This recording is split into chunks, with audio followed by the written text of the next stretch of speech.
Hello, everyone. Welcome to Mortgage Leadership Outlook, brought to you by your friends over here at NMP. And here I am in the NMP headquarters, also AmBiz headquarters. Excited to come to you on this beautiful Wednesday. Hopefully, it's beautiful wherever you are. So, Mortgage Leadership Outlook is where we kind of go deep and do a deep dive with some of the greatest leaders of the mortgage industry. And of course, you can't talk about leadership in the mortgage industry and not have a conversation about my good buddy, Bill Dallas. Bill, thank you so much for joining us today. Hey, thanks, Andrew. It's great to be here, and you're way too kind. Well, listen, I have so much that I want to ask you. It's very difficult, actually. So we're sitting in the pre-conference, and I'm before we went live, and I'm saying, how do I sit here in front of a man who I have such a great admiration for, such great respect for, and want to know so much more about, and not actually ask all the questions that I know you, our audience, will also want to hear. So listen, first off, we're going to start off with today, where you're at, because I'm going to go into your history. I want to go back, actually, into, you come from a background. You were the child of educators growing up in a manufacturing town. We're going to go into that. We're going to talk about, actually, in 2006, how you were kind of like one of the first people to see things are going in the wrong direction. But today is where I want to start off with. So here we are. You actually were at Finance of America, and you're president of Finance of America, and then all of a sudden, I see actually Bill Dallas is no longer at Finance America. Tell us, what happened? Like, is there some unique opportunity that came about? Please share with us actually the story for us today, and then we're going to go into your history. No, thanks. Yeah, and I appreciate you, talking about it. I think there's a lot that we can learn about the opportunities that exist today. And I think a little bit about where I think the market is heading. It didn't have anything to do with what I was doing. I'd actually created, after 2006, when I'd closed Own It, knowing that the market was really going to move into what I would call a bust cycle. I had waited, and we built a plan back then. One of the things that I think I learned from this group of we called them fighter pilots at the time. They came into our leadership team and taught us a little bit about debriefing a mission. And so one of the things that I believe strongly in is that everything that you do, you should debrief and then go back and take a look at it. So long story short, coming into what I started, I got back into the business in 2010, 9 and 10, with a company called Skyline. Right. I built that business for about until 2018. And my friends at Finance of America liked both my mortgage business, which was doing about $4 billion a year, depending upon market conditions. And I'd built a technology platform called CloudVerga.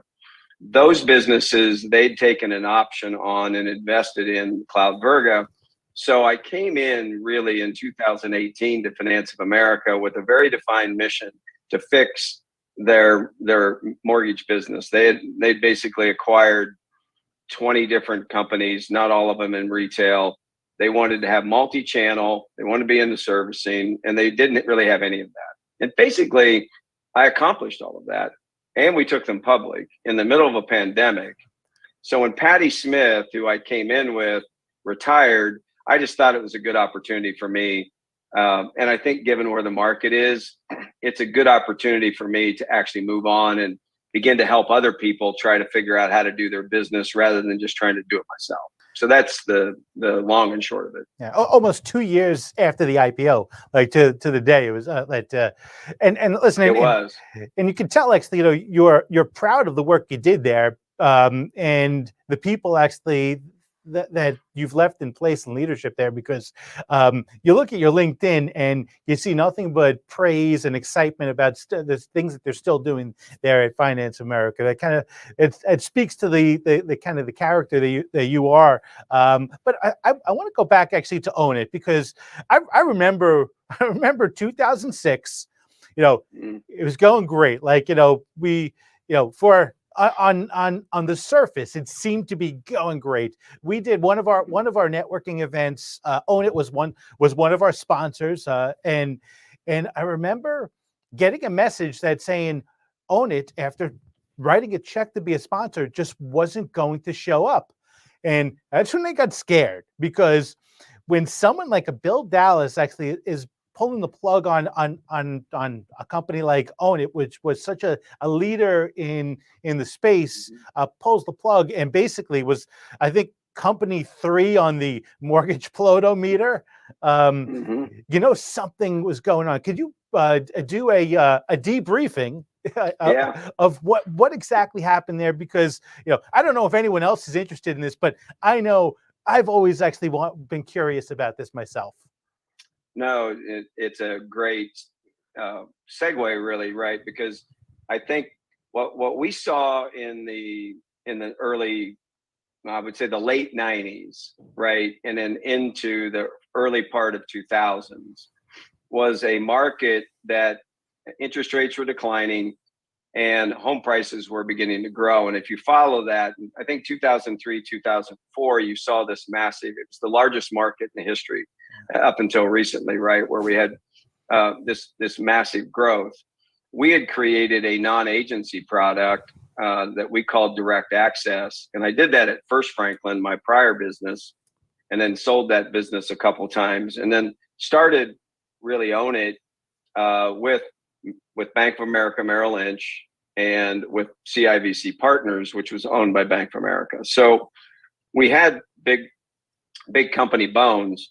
And so in '03, I basically told him, we don't have long here to create what I'm going to call a second First Franklin, but we're going to use this product, and we grew it. In fact, we basically probably were at the same size within 18 months. And so Merrill had bought a large portion of the business.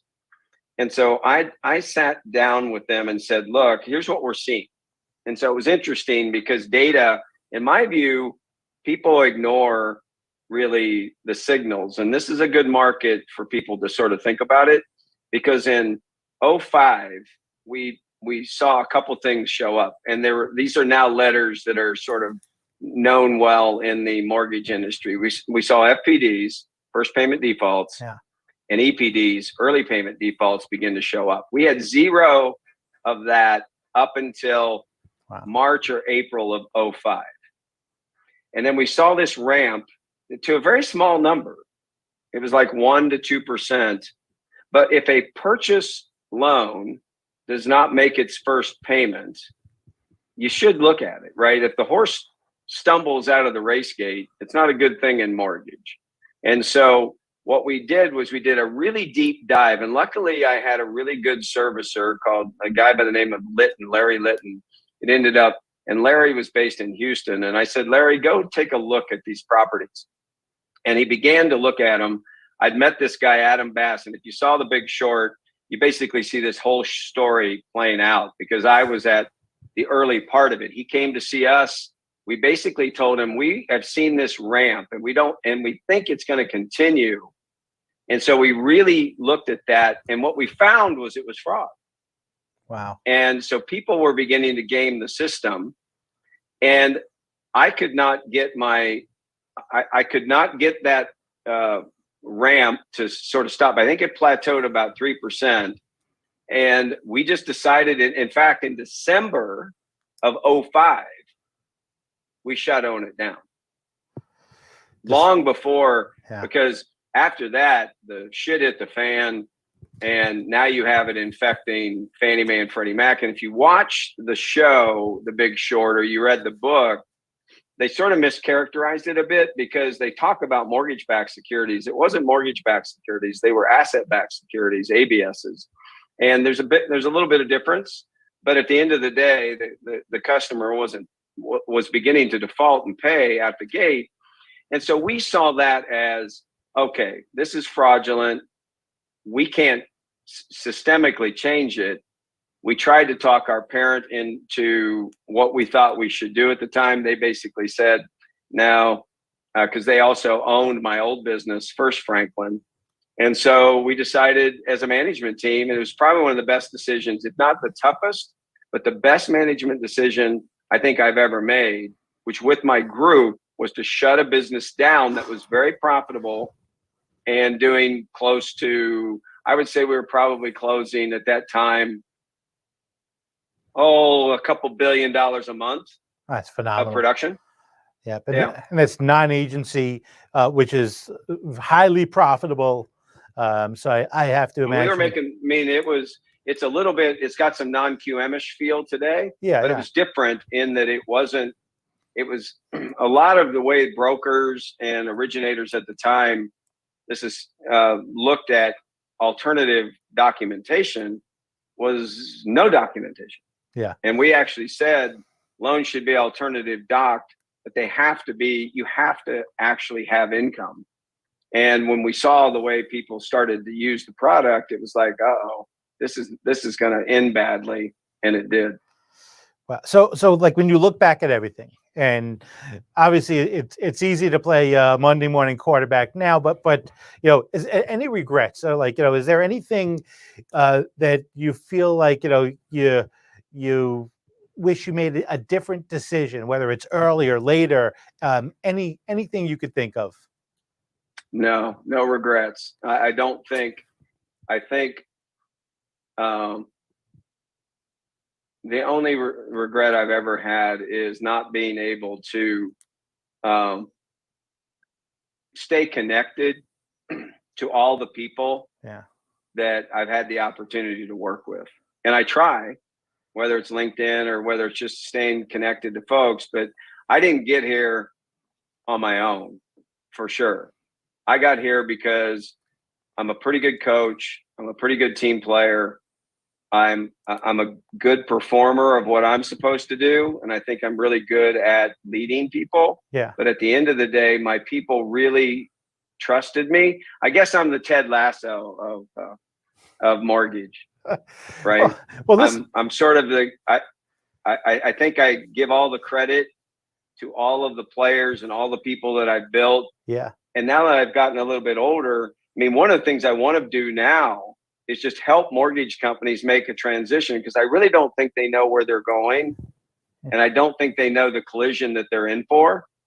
And it's a big opportunity, but it's also, you're going to have to duck here for a little bit and try to figure out how you can survive or sustain yourself over this period of time. And I think I'm unique to being able to help people figure that out. I think so. I think you're definitely, not to call you a little bird, but you're the canary in the coal mine. You've somehow seemed to time the market just in with just amazing accuracy. I mean, who buys and sells their own company? Was it 3 or 4 times? Yeah, I mean, it was funny. First Franklin was 3, Own It was a couple, and then Skyline was a couple.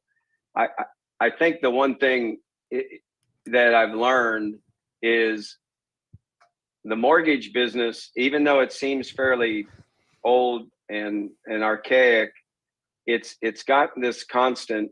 I mean, the market, the macro market, has this tendency to want to always do this, right? So it's always going up and going down. It's being driven by interest rates to some extent in housing. Yeah. But at the end of the day, the mortgage business has shifted a lot over time as to what people value.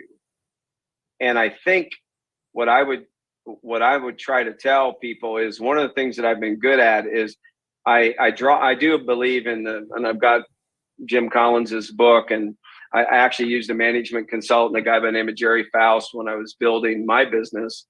And it was very important for me to draw the 3 circles What am I good at? What am I passionate about? What drives my business model? And in the middle of that is what I called my BHAG, or my competitive advantage. And I played to that. And I think when you're an athlete or you have a team, it's important to play to what you're good at, what you're passionate about. Because if you try to do things that you're just not good at, it's going to end badly. And then in mortgage, you've got to look at, okay, there's a future out here. So what is the market valuing today? And what will it value in 3 or 4 years?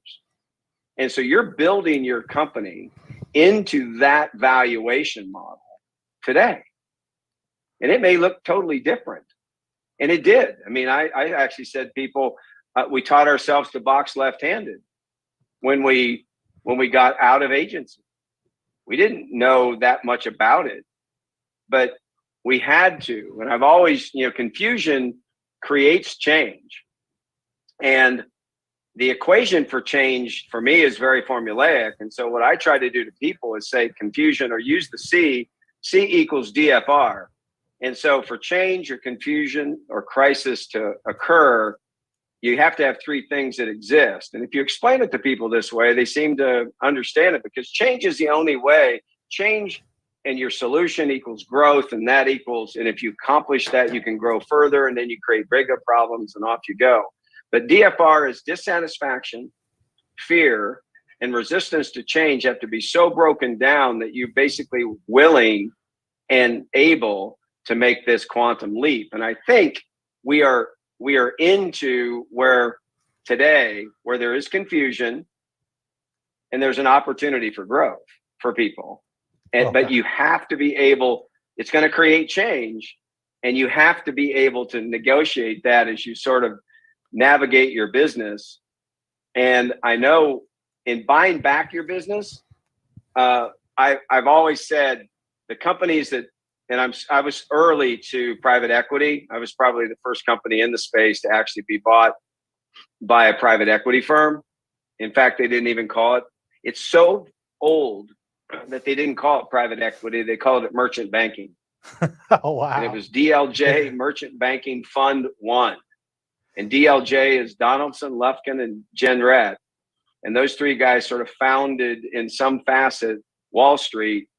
Today, that company probably sits in the bowels of Credit Suisse First Boston, which is in through some. But those 3 guys and their business was my first act. When they bought my business in 1994, was the first time I'd ever sold a business or had any idea what I was doing. Yeah. And I didn't start the business to sell it. I just kept growing it to a point where I needed a partner and I wanted to keep going. So I found this group, private equity or merchant banking, and that group became my first partner. And it gave me the tools that I have today, which I've done probably 40 deals in mortgage banking, all pretty much with my money or with a partner and myself, most of them successful in lots of different ways. But I've been able to learn a lot about the transaction, about how it works, about choosing the right partner. And then I think overall, you're trying to, and I've been able to be out of mortgage into other, like we were talking before, whether it's Interthinks, Mindbox, CloudVerga, a bank, right? All those businesses have similarities, but yet at the same time, being able to look under the hood of hundreds, if not thousands, of other mortgage businesses is giving me the ability to sort of see them all in different gradations, some and why they could be successful and why they aren't, which is really my secret sauce. Was just I was a insatiable appetite to gather information about all these other businesses, learn from each of these other CEOs, what they're doing, what works, what doesn't work, why, what are valuations. And I think that's not easy to do. And it's lonely at the top of a small to mid-sized independent mortgage bank. And I think a lot of them don't have confidants or people that they can trust or they can talk with in order to bounce ideas off, and they end up going down a bunch of wacky paths. What do you think? Which is like, what we do. What do you think they're going through right now? Like Oh these my God, independent they're mortgage going through. bankers. They're going through what you should have been going through is in 2018. It showed you what's going to happen, Okay. and then for some reason you got a respite. Yeah. Right? You got interest rates that dropped. You had a pandemic. You had a global blow up the size that nobody really understands or understood yet. You saw a response by the federal government, which was historic. But at the end of the day, the cycle is almost always the same.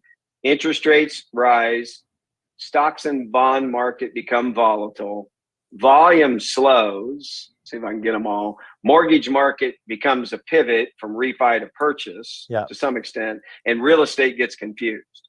That is exactly where we are. And that to me is the biggest opportunity. Where there's confusion, there's this opportunity for growth and change.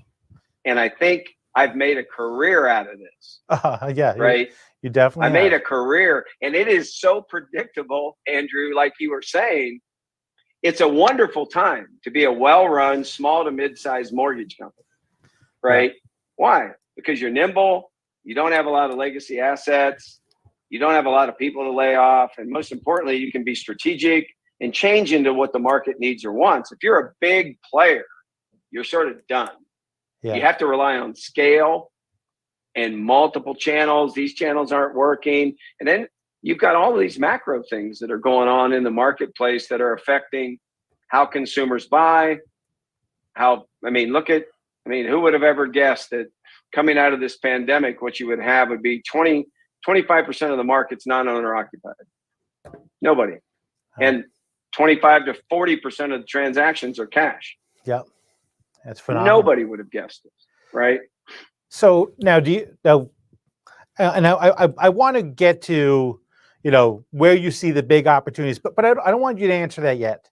I want to keep actually everyone in suspense a little bit, because I'm sure, just as myself, super curious about, what you're thinking, where are the big opportunities, what channels have the big opportunities, but I got to go back to your history. So, I mean, you grew up, in like rural Ohio, like manufacturing towns. Your parents were educators. Was there anyone in your life that was had like an entrepreneur minded, or, because I mean, you are it's like you're a natural entrepreneur, from the many different businesses. So where does that come from? Yeah, it doesn't. No, I came from teachers, preachers, pastors, and nurses. And the common denominator of that group was even though we were from a very rural, poor area, Southern Ohio, West Virginia. My mom's from West Virginia. My dad was from Ohio. And we lived, in fact, I don't know if you, Hillbilly Elegy is a book out by J.D. Vance. That's sort of my story without the abuse. My parents were great, and they were highly educated in a very poor marketplace. And so I think they wanted me to become a teacher and a coach, and to some extent, that is what I am.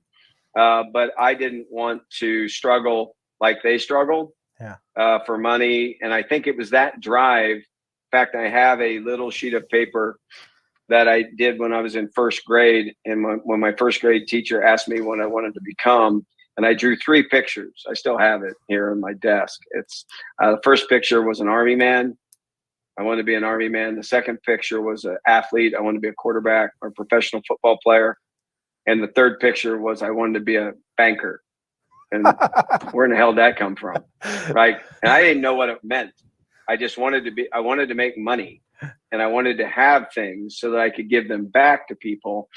And so I didn't so out of college, where I went, my undergrad was at Bowling Green, which is in Northern Ohio. But out of college, I worked in the summer for a real estate firm, and they hired me to create training programs. There, I met 2 guys, Bob Leibold and Fred Clark. Fred Clark ran his dad's business, which was called Paul Clark Realty. And they hired me to come in to become a trainer. And those 2 entrepreneurial people confirmed for me that I was in the right business, real estate and mortgage.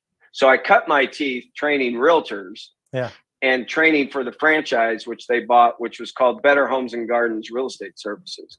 And I grew that business extraordinarily large in about 2 months, just recruiting new at that time, realtors.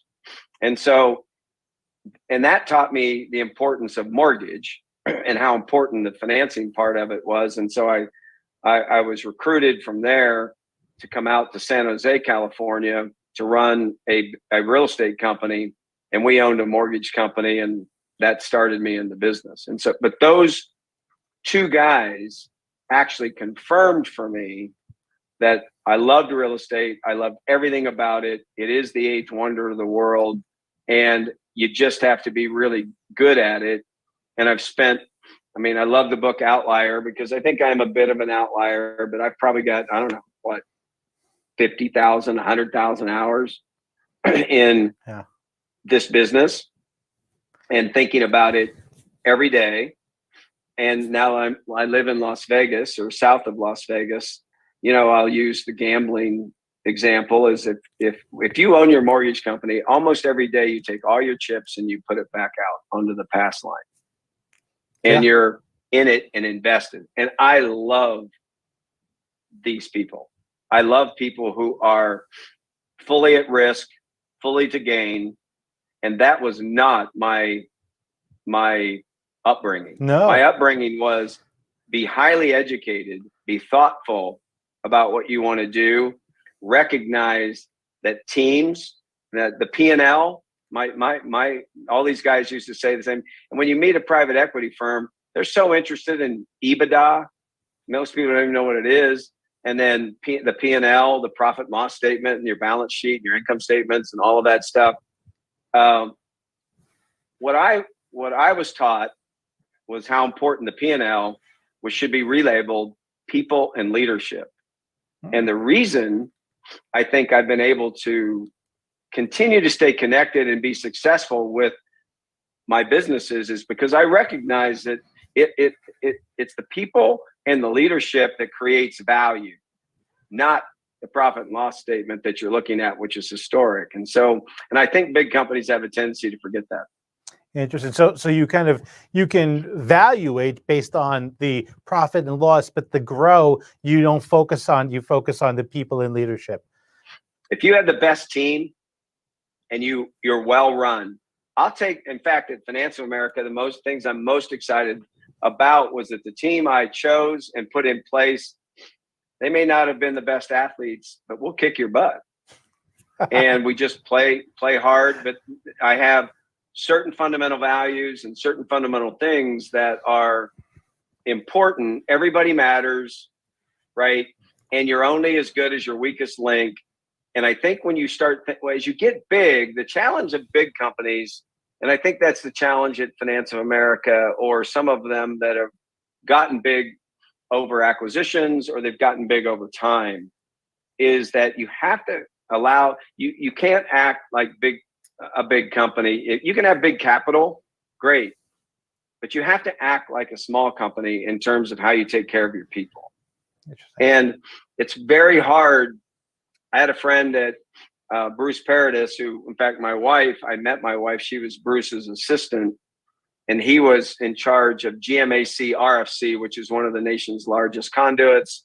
He's still a close friend of mine. He lives in Minneapolis, or a suburb of Minneapolis. And Bruce and I catch up almost every summer in Minneapolis. And Bruce, as he was growing RFC, Residential Funding Corp., which is probably one of the nation's largest jumbo conduits over time, Bruce said something that stuck with me as well, is as a big company gets big, it has a tendency to get smothered. HR, facilities, IT, and all these support services just get lost.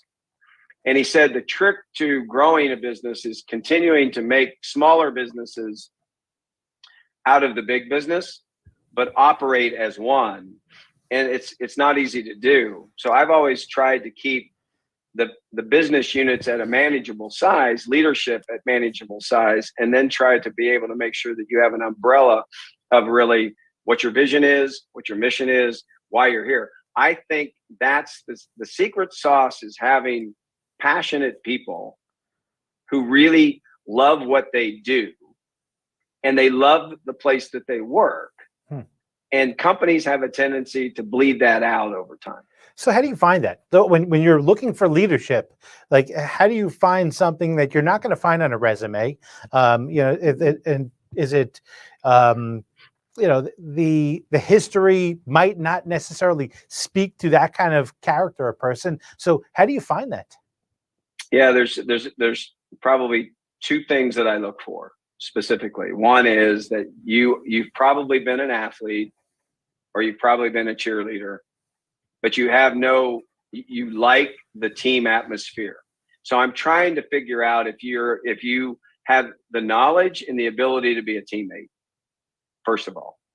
And so I look for people that come out of those genres, or because if you're, and that's not everybody, and that's an overgeneralization, but that's my first start. Yeah. The second thing is I want somebody who will pick up the trash. And one of the things I used to do was I would leave, I'd have a couple pieces of paper that I'd wad up and I'd throw on the floor. And when my interviewee would come in, if they didn't pick up those pieces and put them in the trash, I would say they're probably not the right person. That's great. If you're not, and I'm still the one that if you come to my house or my office or an office building, or I come into your office building, or I come into your studio, I will pick up the trash. Yeah. Right. And fix it. And I think what you're looking for are great teammates. And that is very hard to find in the LinkedIn world that we're in today. Oh, yeah. Yep, 100%. Which, by the way, I mean, I think have a great utilization of LinkedIn to stay in touch with people that you've worked for. I mean, if you spend a little time, following you on LinkedIn, there's just a lot of cheering, for people that you've worked with before. And right now they're going through some really, really hard times. I mean, they're facing rates in the fives, but you got into this business, and I think it was with Winchester Mortgage. You were facing rates in the 20s. Yeah, 20s. So talk to us about actually, why people were still buying in the 20s, right? And where did rates go from where they went to 20%? Obviously, I doubt it will go back to that again, but tell us, what was that delta like from where you were to get to 20?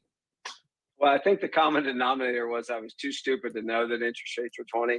So the first thing I would do is I'd turn off the 10-year, and I'd unbundle myself from all of the noise about where interest rates are, because the opportunity is still there, right? Yeah. Housing, you have 4 million, you're probably behind 4 million housing units. You're coming out of a pandemic.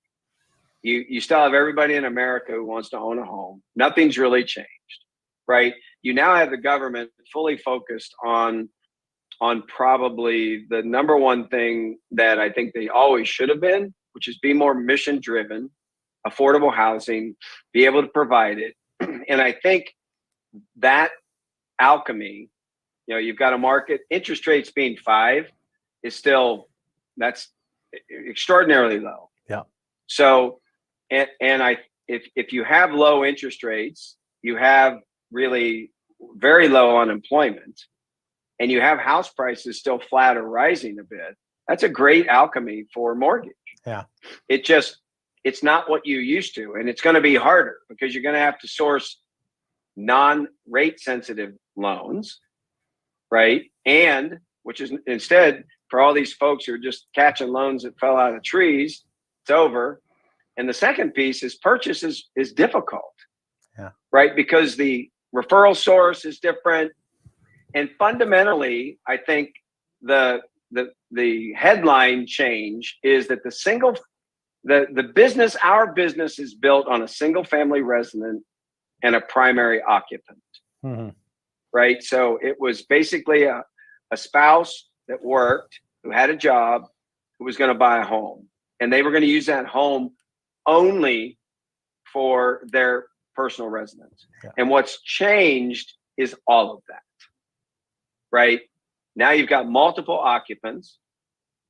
You've got multiple uses for a single family home, including now Airbnb, Vacasa, all these different components of where we're using the home. Almost everybody has a roommate in some facet.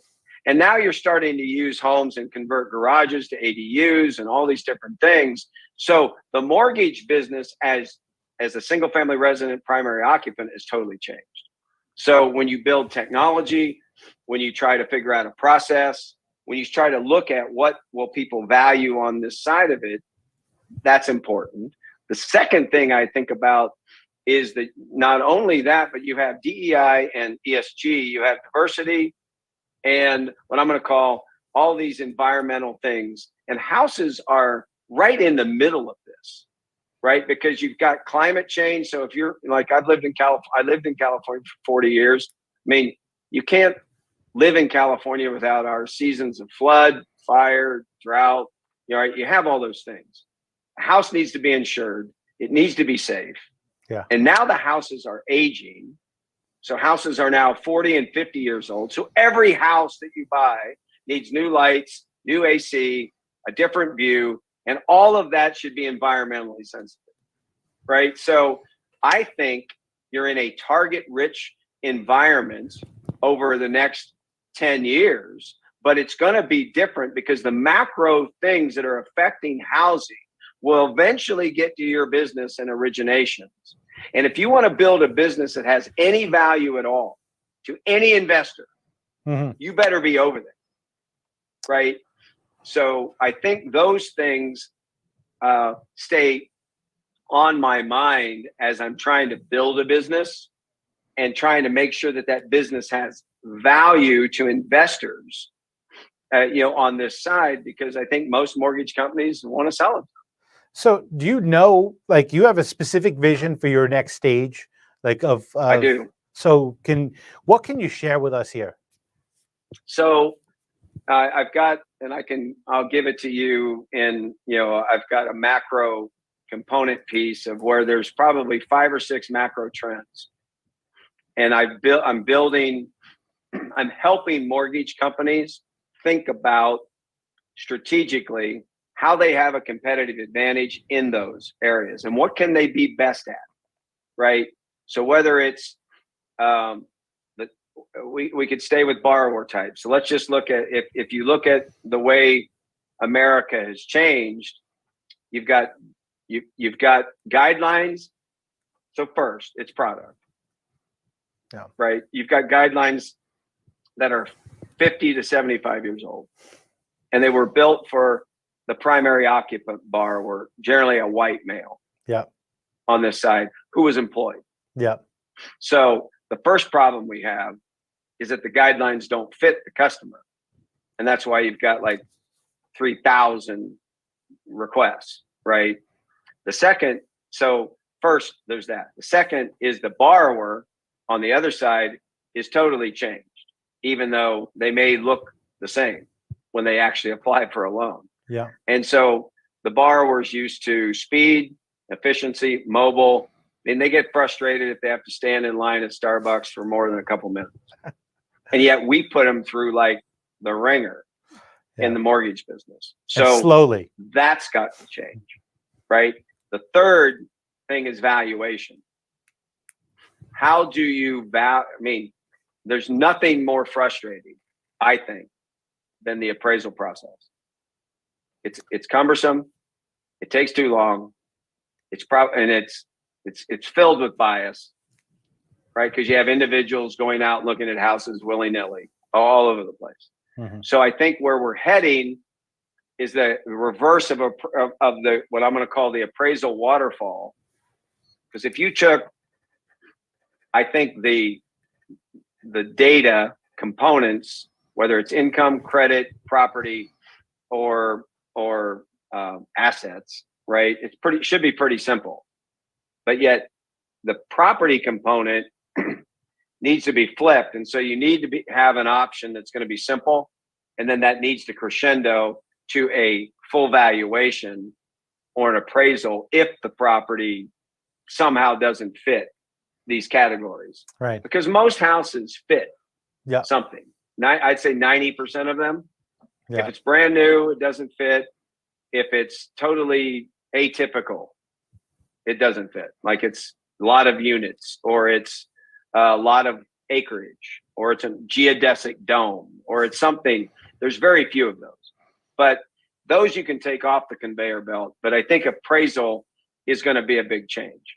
I think the other thing that's really FUBAR in our business is the connection between the borrower and their loan and where it goes.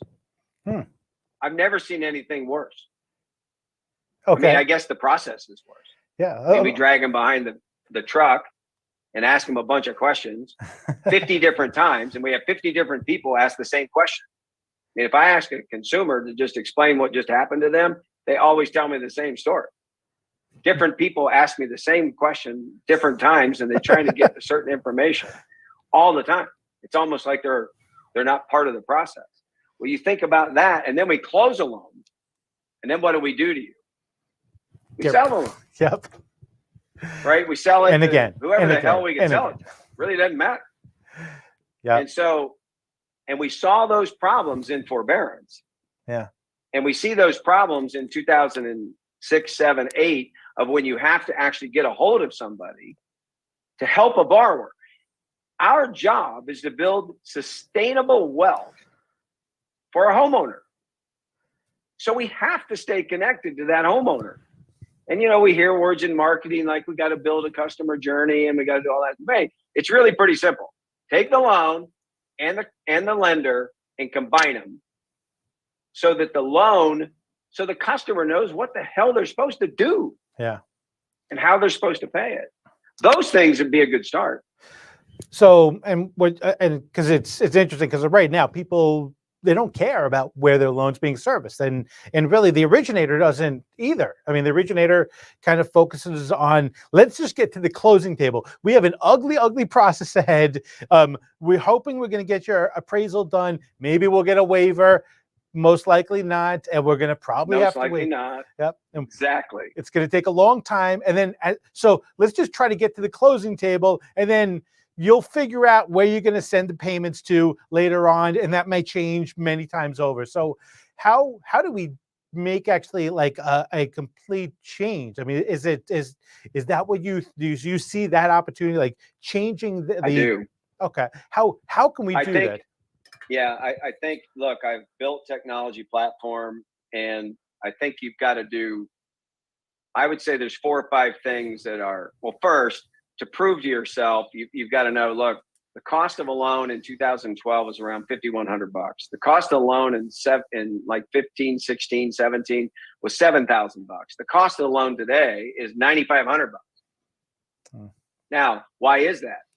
The high expense, I mean, look, it takes 2 non-production people today to every 1 production person. Wow.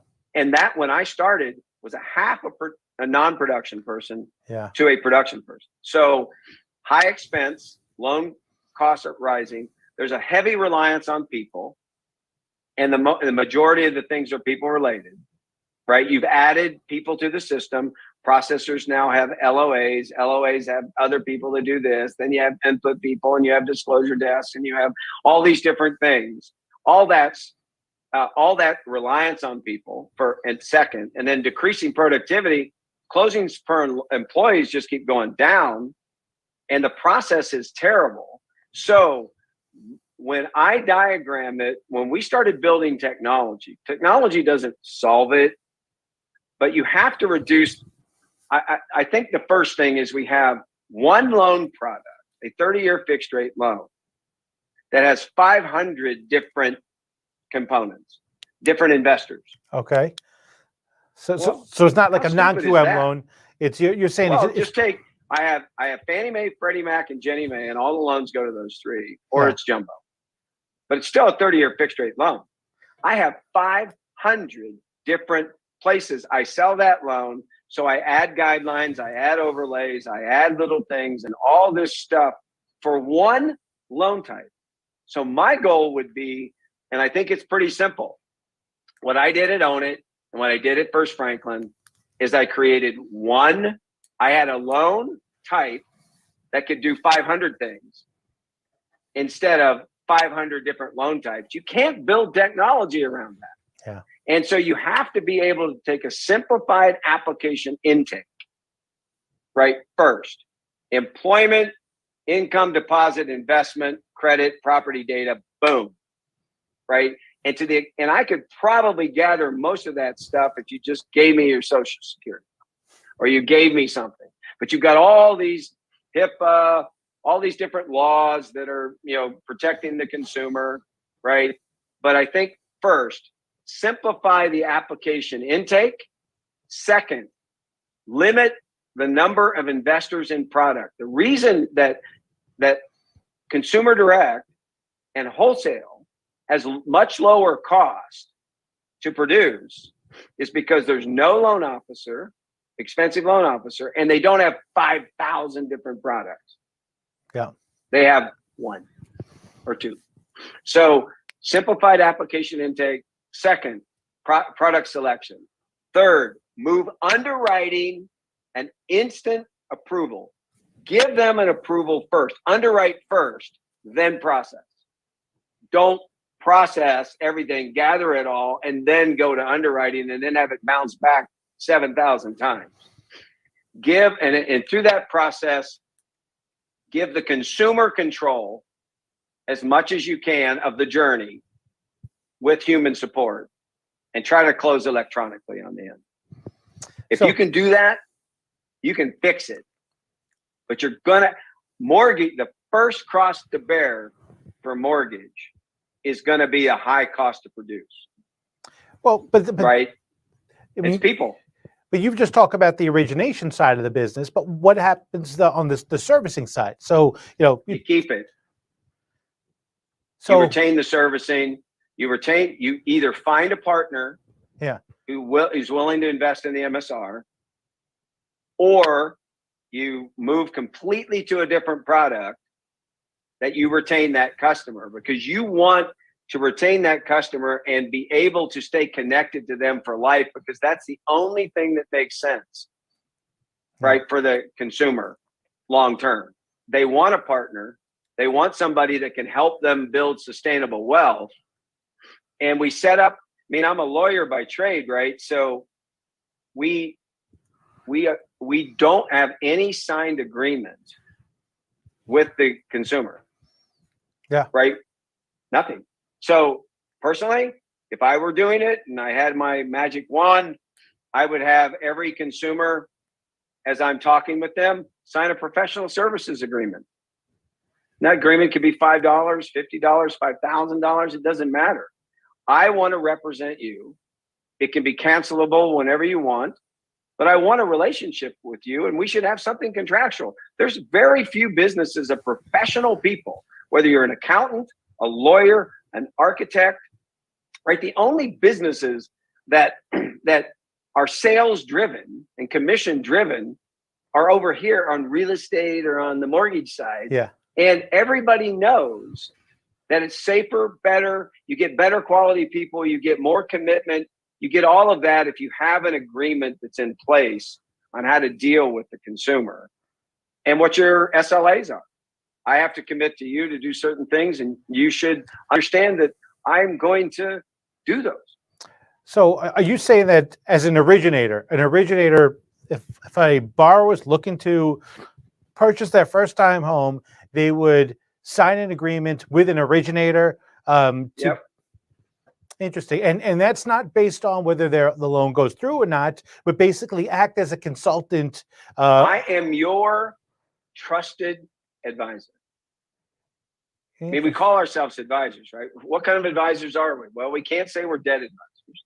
We can't say we're financial advisors. All that's illegal. What we can say is we're home equity advisors, or we're your home advisor. Yeah.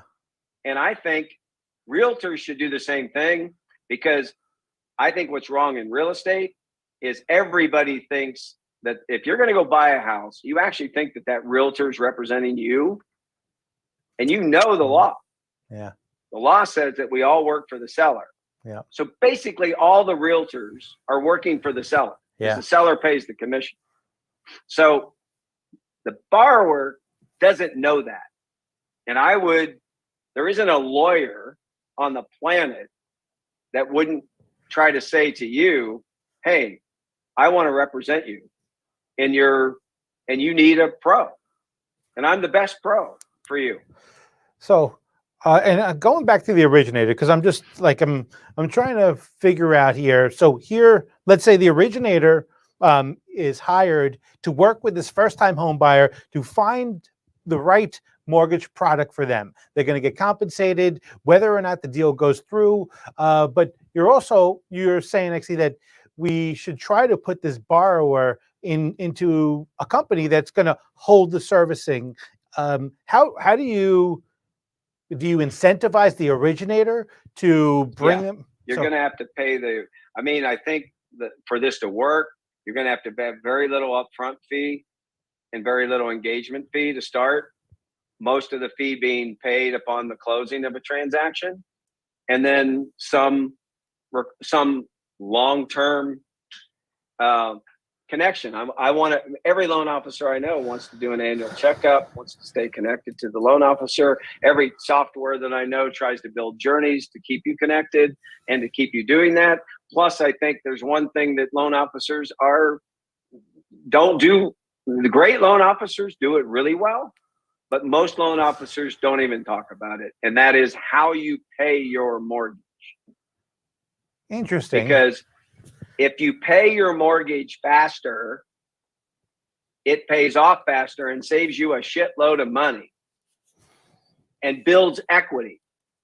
And so what I always told my customers was, look, there's two ways that you're going to build equity. One way is that your home is going to go up in value. I have no idea how fast, but historically it goes up, right? Now it goes like this at times, but overall it's a trend line. Yeah. 3 to 5% probably a year. If you look at me also, so if I have my equity going up and my debt going down, I'm building more equity faster. Mm-hmm. That's most important for a first-time home buyer. Yeah. Right? Because first-time home buyers, a 30-year loan, how long does it take before you actually get to any meaningful principal? Yeah. 12 years or so? Yep. Right? So I want to teach homeowners, all homeowners should pay it on the first they should just rapidly pay. Instead of making one payment a month, make two payments, split it. Give me the first half of the payment, and then give me the second half of the payment. And if you just did that, you're going to reduce the amortization and save interest. And so I think there are many, many ways I think we've been punch drunk by being owned by the government agencies over a long period of time. Right? We fall in love with a 30-year fixed rate loan, and yet the loan lasts about every 18 months, the average loan. Now, yeah, especially. Right? Yeah. So how do I have any value if you're just going to constantly refi? If you're constantly refining, Andrew, you and I would look at that and go, So a customer keeps prepaying. When I started in the business, the average prepay speed was 12 years. Wow. 12. Now the average prepay speed is 12 months. So the product isn't fitting the customer in some way.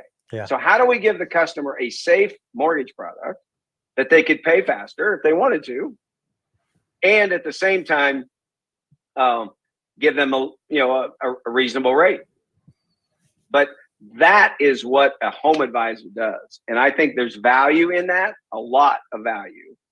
And I think as you start then making stupid life decisions as a borrower, my job is to keep you from your money.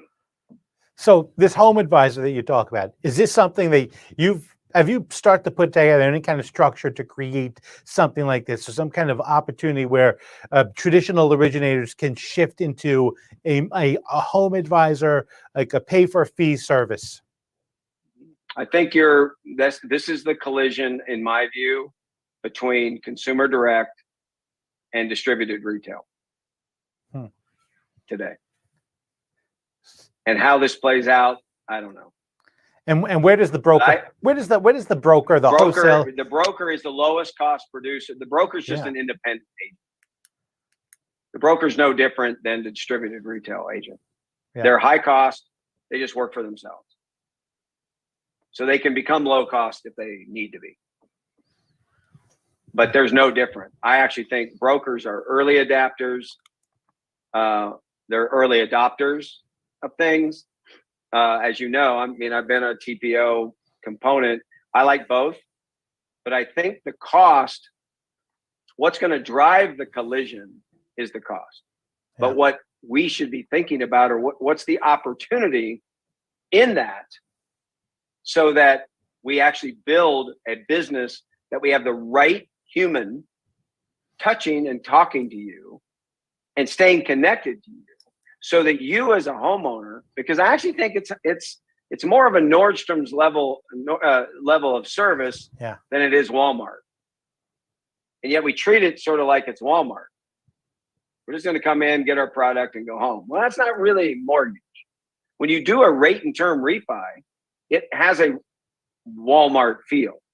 Yeah. When you think about everything else in mortgage, I want a relationship.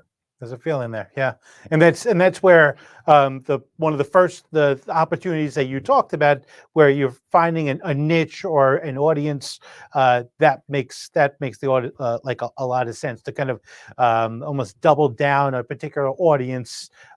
This is great. Bill, we're almost talking for an hour here, and you believe that? I no, other than actually, I mean, it's like it felt like 5 minutes.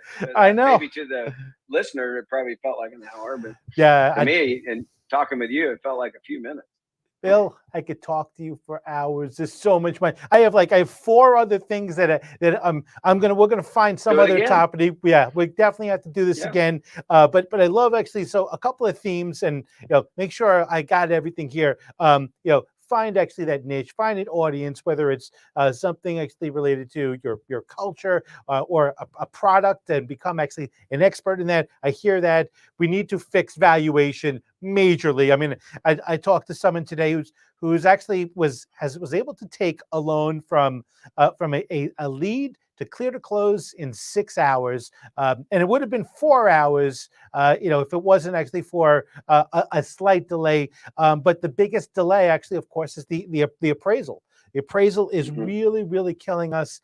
And your concept about actually how to fix servicing, which I think we just scratched the surface of that right there, because that's where the paradigm shift really starts. And I see a big opportunity. But Bill, thank you so much for spending the time with us today. Thank you, Andrew. Appreciate it. Bill, always good to spend time with you. And thank you all for sticking with us for almost an hour here. Appreciate it. We always try to kind of keep these around a half hour, but every once in a while we have a guest like Bill Dallas, who's such a legend and has so much experience and such an open book that we don't want to miss that opportunity. So thank you for joining us here at National Mortgage Professional at the Mortgage Leadership Outlook. We will see you next month. Take care. Thank you.